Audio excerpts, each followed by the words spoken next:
यमराज साहब कल छुट्टी पर था, इसीलिए हम बच गए, वरना जिस तरह से एक्सीडेंट हुआ था मरना तो तय ही था और 3 कटिया भी होना तय था। फिर हम शिवानी को पढ़ाने लगे मैप के बारे में, ना इसको पता था ना मेरे को ही पता। तभी हमारे नाकों में जाती है गंदी सी खुशबू, जो कि मैगी की थी, वो भी मेरा भाई ही बना रहा था, इसीलिए बोला। तभी हमारे माफिया गैंग को देखा कि ये बाहर क्यों खड़ा है सब, क्योंकि इन लोगों को पढ़ने जाना था और इनके टीचर बड़ी हार्ड है, मारते बहुत है। फिर उन लोगों के पास बैठे कुछ देर, और कुछ डॉक्टर साहब भी थे वहाँ पे, जो कि हमारा हाथ चेक कर रहे थे कि चोट कैसे लगा है जी, इतना हार्ड। छोटे डॉक्टर साहब से इलाज करवाने के बाद हम लोग चले गए थे टेर बेल पे, और इसको भटकुआ बोलते, जो खाने से शायद मर जाता है, इसलिए हम तोड़ के कैमरामैन को दे रहे थे कि खा और तू मर जा।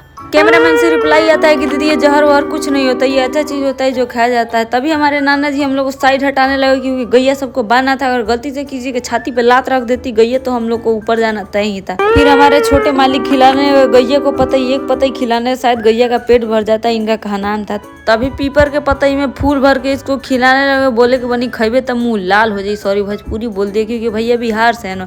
और फिर इन सब के साथ हम भी चलने लगे इन टीचर के पास पढ़ने के लिए, जो देखे कि कौन है भाई इन लोग को जो मारता है। जाके सर के पास देखा तो सर खुद ही पूकी बन के बैठे हुए थे हरबैंड लगाकर। टीचर साहब बहुत ही अच्छे आदमी थे, जो कि बच्चों को पढ़ाने के साथ साथ मार भी बहुत तेज रहे थे। बोला कि दीदी बस तुम बैठे रहो और डंडा लेकर तुम मारना और हम इन लोगों को सजा देंगे।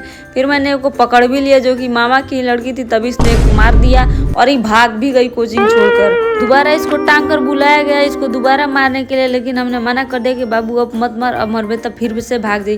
फिर हम लोग शाम को चले गए थे नरीनपुर कुछ खरीदने के लिए सामान, मामी जी हम लोग को भेजी थी। सामान सारा लेने के बाद हम लोग चले आए घर, और यहाँ पे हर चीज़ नेचुरली मिलता है, तो हमने खेतों से उखाड़ा है लहसुन। मिलते हैं नेक्स्ट ब्लॉग में, तब तक के लिए बाय।